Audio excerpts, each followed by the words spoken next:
My name's James, I'm 28, and I work as a freelance photographer for travel magazines. This happened 3 years ago when I was sent on assignment to the Old Bell Hotel in Malmesbury, Wiltshire, supposedly England's oldest purpose-built hotel, dating back to the year 1220. The job sounded simple enough.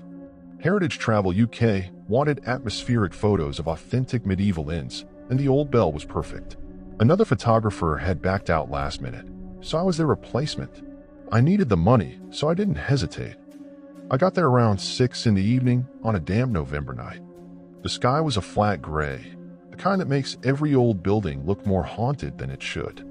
The hotel itself was beautiful timber beams blackened with age, uneven Cotswold stone floors polished by centuries of footsteps, and that musty scent of old wood and damp stone that seemed to cling to my clothes. The manager, a friendly woman named Carol, gave me the rundown. I'd have full access to the public areas after closing. Then she said something odd. Just mind the night porter. Edmund's been here longer than anyone can remember. Bit of an odd duck, but harmless. At first, I thought she was joking. But later, around 8, I met him. Edmund looked like he'd stepped straight out of another century, sunken eyes, paper pale skin, and a burgundy waistcoat with brass buttons that looked 50 years out of style. Despite his polished shoes, his footsteps made no sound on the stone.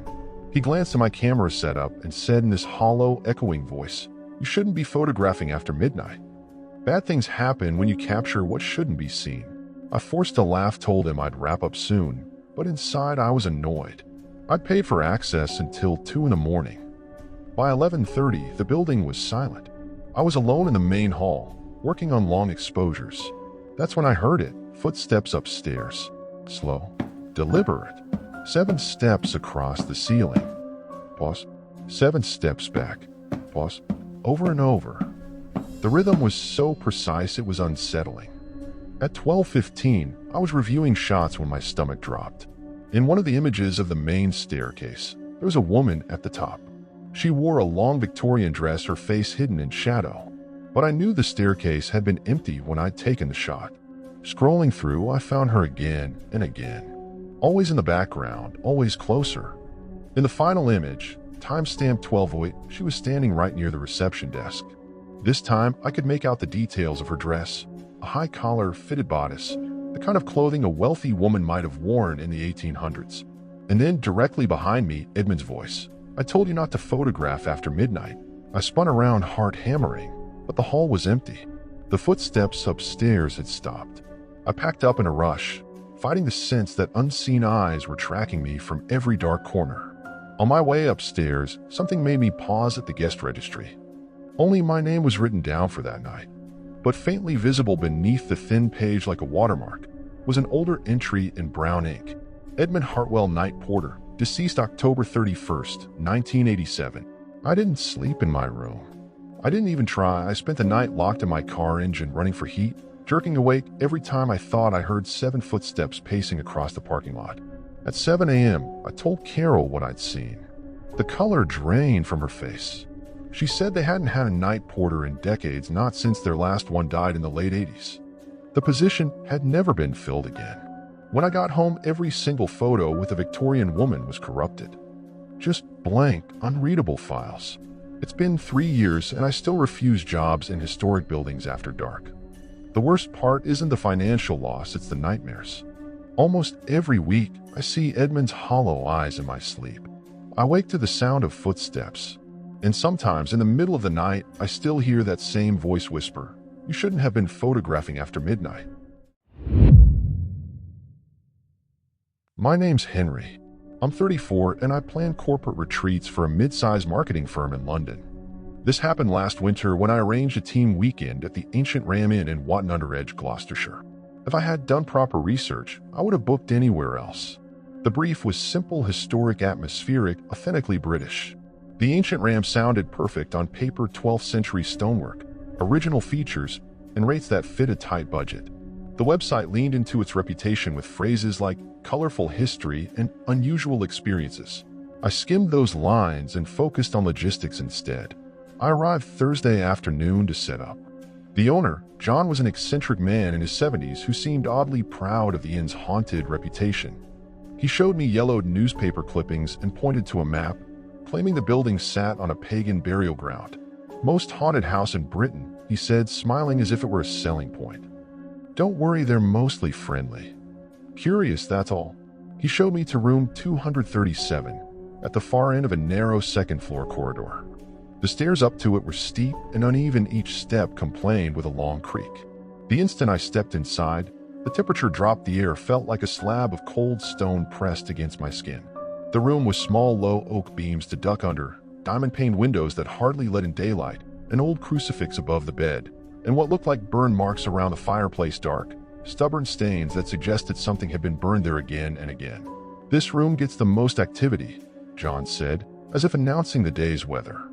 He told me it used to be a nursery and mentioned a cholera outbreak in the 1840s that had killed 3 children there. He named them the way someone might list pets: Mary, Thomas, Elizabeth. I should have changed rooms then. I didn't. The first night, at 2:33 in the morning, I woke to children laughing. It wasn't outside, the sound was inside the room, somewhere near the foot of the bed. Not a carefree laugh, but the secretive, stifled giggling of children trying not to wake their parents. For 5 minutes it went on, whispers, a scuff of tiny feet, the hush of small voices. Then, clear as a bell, a single phrase, "He can hear us now." The giggling stopped like someone had cut the air. The next morning John nodded like I'd reported the weather and told me the nursery story again, how the 3 children had died in 1 week. I told myself it was nerves, stress, the kind of thing that happens when you sleep in an old house. I should have listened to the voice in my head that wanted to leave. Night 2 was worse. I woke around 3:15 to find the covers stripped from the bed and folded in a neat pile by the window. The room was so cold my breath showed in the lamplight. Small, muddy footprints trailed from the bed to the window, child-sized prints, the kind you'd expect from Little Boots. I'd locked the heavy window before bed. The latch didn't open by itself. The footprints continued outside into the frost, running around the courtyard as if children had been playing in the moonlight. I took pictures. The prints were there in my photos, small boot treads pressed into mud and frost. But the next morning, the images were ordinary. Empty floor, undisturbed frost. Every single photo I'd taken of the prints was normal, like the footprint had never existed. That night I refused to sleep alone. I sat in the room's single armchair, wrapped in a blanket, listening to whispers at the edge of hearing and the soft padding of feet in rooms above me. Then seemed to breathe around me, a settling creak here, a sigh through a chimney there. I stayed awake until the world outside thinned into silence. On my final night, at 2:45, the silence thickened into something that felt alive. The lamp's cone of light seemed to shrink. That's when I saw them, 3 small figures standing just outside the circle of light at the foot of my bed. Children in old-fashioned nightgowns, pale as the moon, eyes so dark they swallowed the lamp's reflection.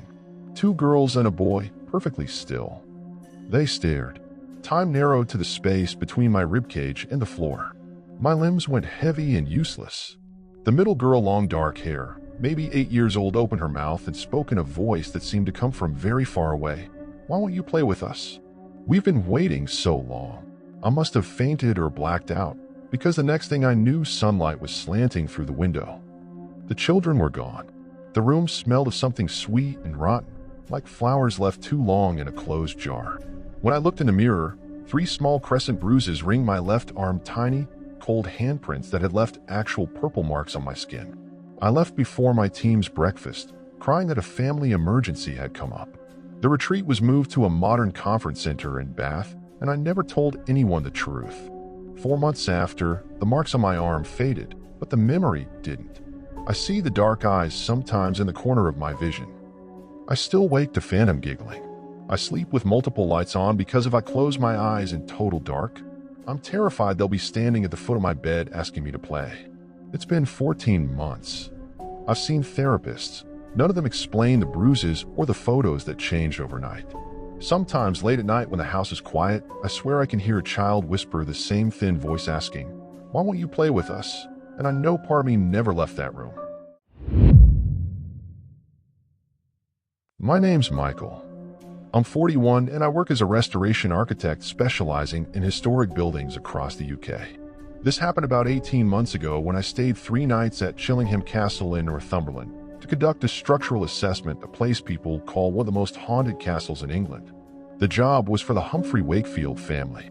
They wanted a complete survey, measurements, photographs, and documentation of areas normally sealed off to tourists.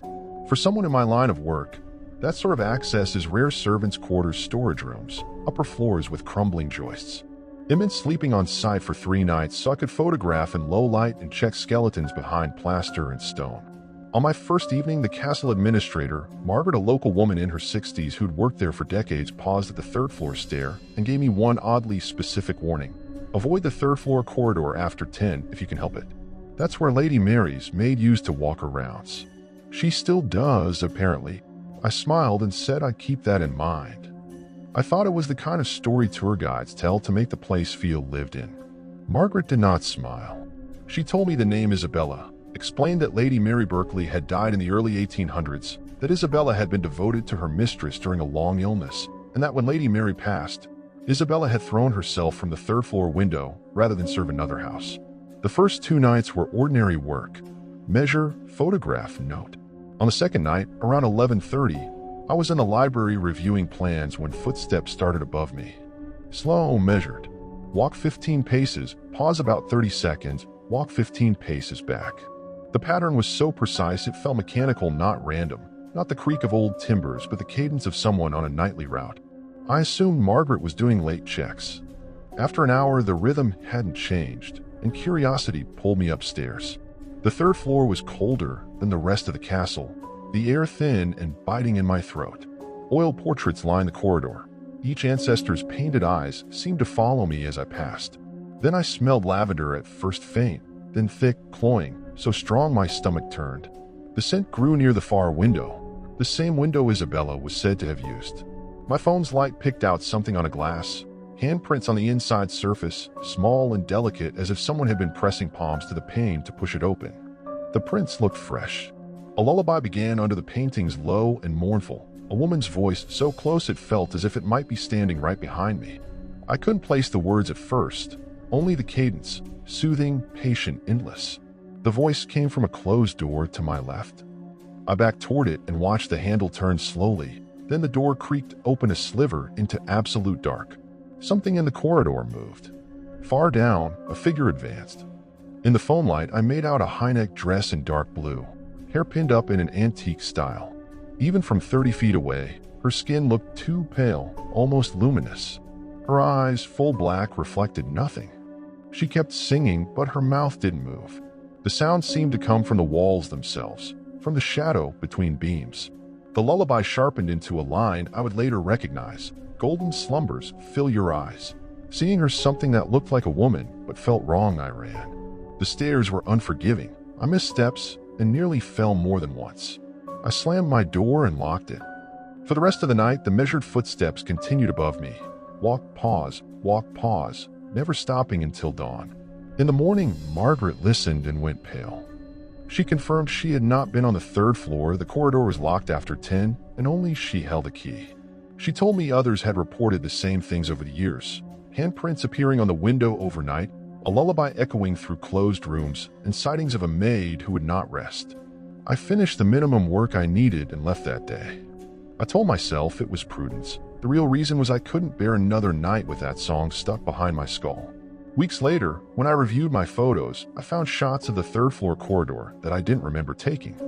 In 3 of them, a woman stands in a doorway, a dark blue dress, hair pinned, face turned to the camera.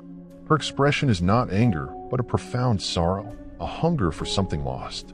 I had the images analyzed. The expert found nothing manipulated. The figure was present in the frames when they were captured. It's been 18 months. I now refuse most projects tied to suicides or violent deaths. My business took a hit. I turned down several lucrative contracts, but I couldn't bring myself to work alone in those places. In quiet moments in my office, I sometimes listen for a rhythm in the hall outside. Slow steps, a pause, slow steps back. When a lullaby drifts into my head, I picture Isabella's small hands pressed against old glass, still trying to follow a mistress who will never return. Sometimes I wonder what she thinks she's doing up there, walking the same corridor night after night. I suspect she'll keep walking until someone convinces her that the vigil is over.